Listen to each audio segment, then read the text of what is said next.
for coming. My name is Chris Sermo. I'm the Dean of the College of Letters and Science. It's my pleasure to present the Community Lecture Series again tonight on a nice, warm November Wisconsin evening. I'm not from Wisconsin. I'm from upstate New York. And we're used to lots of snow, but we're not used to it being this cold this soon. Anyway, I've heard that the entire region is held in this Arctic blast, as we say, so we're not alone, so we will not take it personally.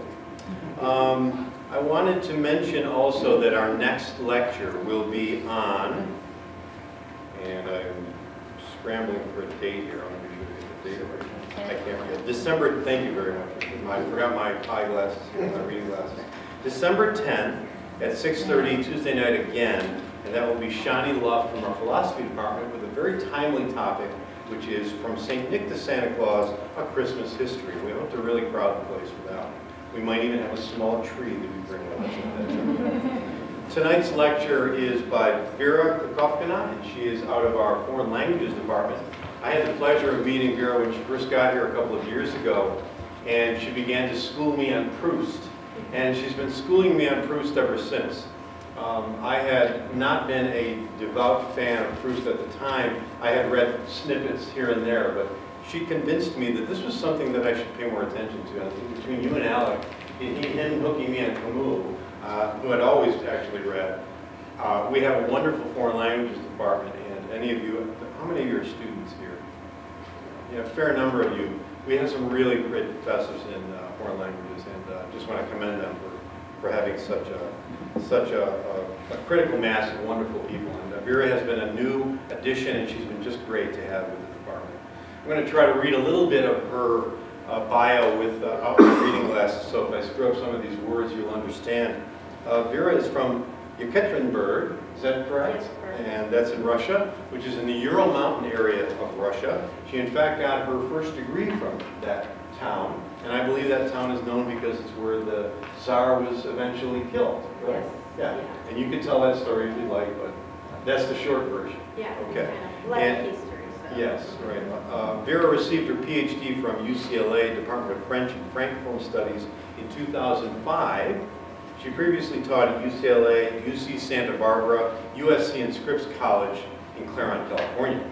At UWSP, Vera has taught all levels of French language, literature, culture, and civilization. Her research interests span from the 19th century to the 21st century French and Francophone literature and cinema. She's also interested in psychology, women's writing, cultural studies, the visual arts, and many other things.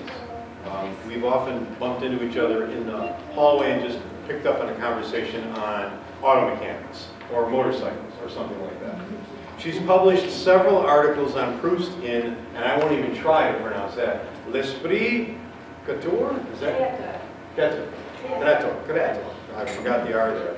And on contemporary French cinema and ethics of Emmanuel Levinas in French Studies Journal in 2013, on violence of mimetic desire and scopic drive in Emily Nothom's work on women in French studies journal in 2012, and on Anna Gavalda's novels and masculinities in 20th and 21st century French and Francophone literature. And if you can translate that all for me, there will be a quiz after the lecture. She's currently department coordinator of French Study Abroad program in Caen, France. Did I say that right, Beverly? I gotta be careful here. She also serves as French Club advisor. She's Baldwin Hall faculty mentor as well, and the organizer of the Francophone meetings, monthly community gatherings for all Francophones and Francophiles in the Stevens Point area. In her spare time, she likes to spend time with her family, her daughter, getting better acquainted with her surroundings and learning more about Wisconsin. She enjoys attending cultural events such as the Portage County Cultural Festival and the Riverfront Jazz Festival. Her daughter, Sophia, loved going to Panacea at the Pacelli High School and cannot wait to do it again next year. Last summer, a true city dweller, Vera ventured into strawberry picking for the first time in her life. And interestingly enough, the new adventure she wants for this year is she would like to visit a real Wisconsin dairy farm. I'm sure we could perhaps bring one to you, or at least some products of that farm. It is my pleasure to introduce to you Vera Klekovkina.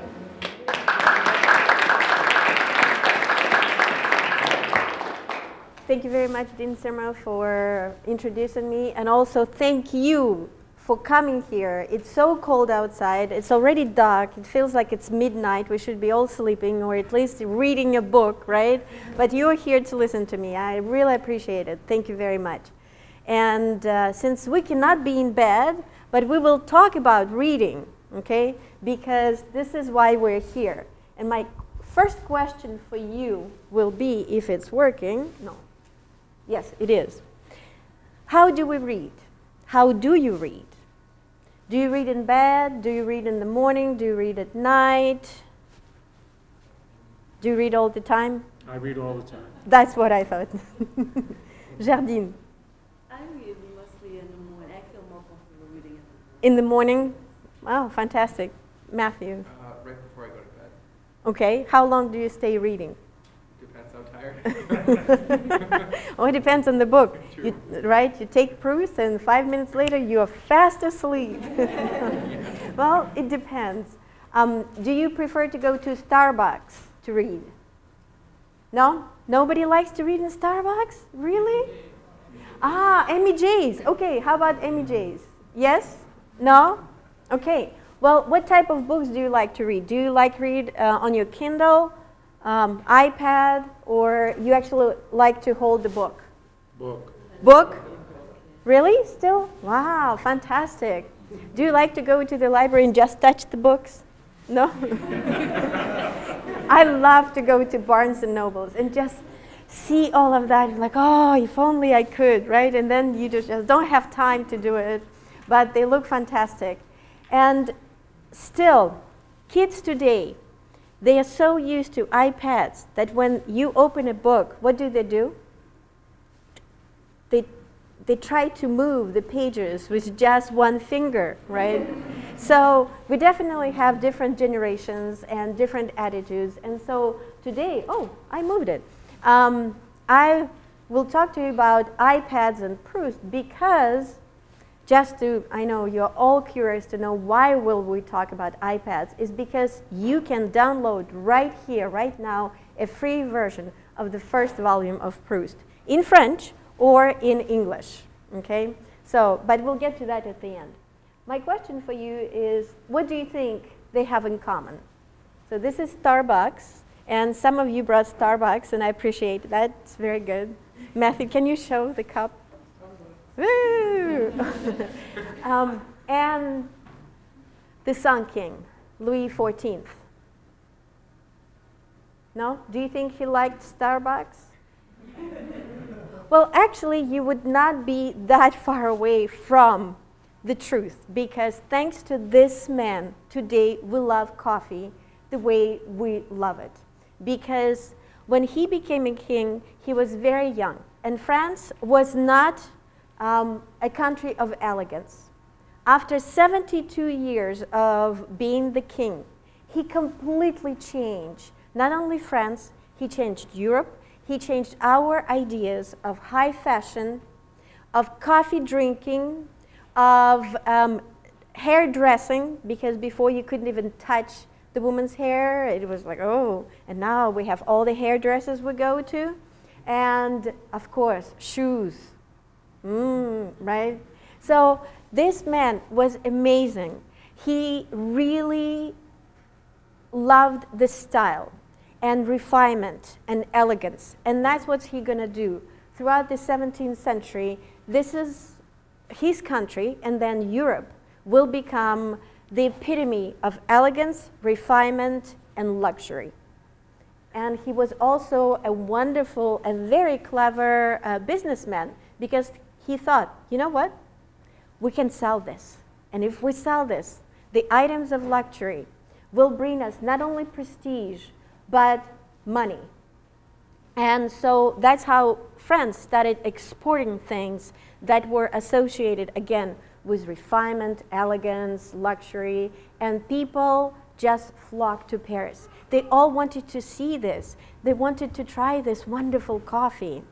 And the coffee culture that he introduced was very important, because coffee houses existed before, of course, and you have coffee houses in England, but they were not the same as what coffee houses or café chic became in Paris, because what you had to do is to make it an elegant experience, okay? And before I go any further, I just wanted to introduce a wonderful book, The Essence of Style, that was translated from French. And if you don't have time to read it, you can listen to the NPR. It's like a 6-minute preview of the book, and I can send you the link if you would like me after the presentation. But as you can see the title, How the French Invented High Fashion, Fine Food, Chic Cafes, Style, Sophistication, and Glamour. And all of that was present in a cafe. So first of all, it was a very elegant experience. As you can see, women are very well dressed, okay? They come there just to have a cup of coffee, okay? But they come there to show themselves. It's to see and to be seen. And so this is when you become showing your fashion, okay? Well, it was also a very refined experience. So this is a gravure, right? But imagine, try to imagine all the beauty of the surroundings, okay?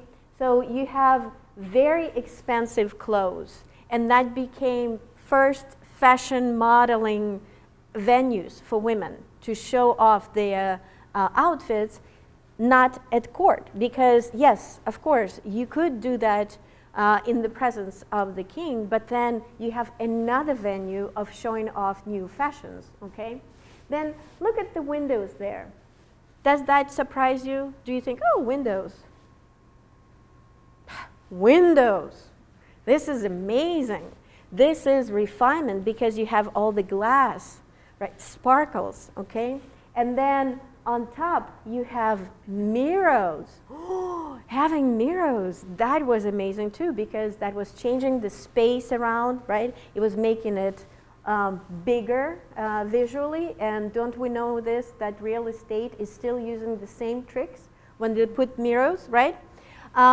What about the light? Do you see that chandelier? Oh, that was something mind-blowing. People would go to Paris to see the street lights because they never had them before. All the European capitals did not have it yet. And so that's why we still think about Paris as a very romantic place. Well, it all started in the 17th century. And do you see a person behind, like at the entrance? Can you describe what he's wearing? No? Well, he is the exotic figure, talking about l'Orient, the Orient. Well, how did France get coffee introduced? Well, French King Louis XIV had really tense relationship with Turkey, okay? And then they said, you know what? We're going to send our ambassador, and we're going to introduce coffee, okay? And so when they served coffee, people would dress like Turks, or you would have real Turks to serve coffee. And so if you look at that, you will see that he's wearing a kaftan and turban, like a turban and so on. So that was an exotic drink that was very refined, okay? Actually, I still don't understand how they used to serve it, because when I read it, the description, they would boil it 10 times. 10 times? I don't think it's a good coffee in nowadays, right? But it was considered delicious, it was very expensive, it was exotic, and so you would go there and you would feel different. But is there something else about this picture that maybe kind of you question? No? Are they playing games? I see card players. Very good. They're playing games. So it became a place to rest and for social gatherings. Mm-hmm. Do you see women here? Yeah. Yes. Uh-huh. That was an inclusive, safe environment for women to go. If you think about English coffee houses, they would serve beer. With beer, you would have fights, men cursing, and women would never go to the coffee houses.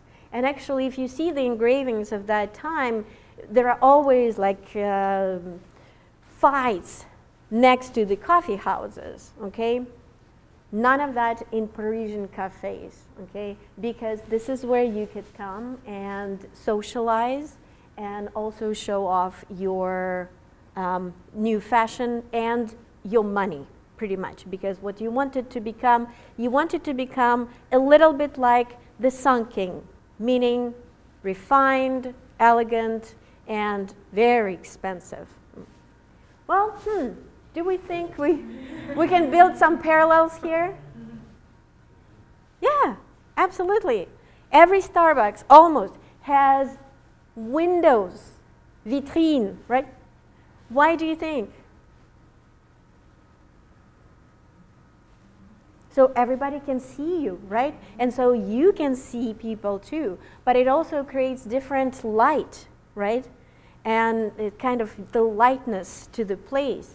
Do you have usually decorations, some art pieces?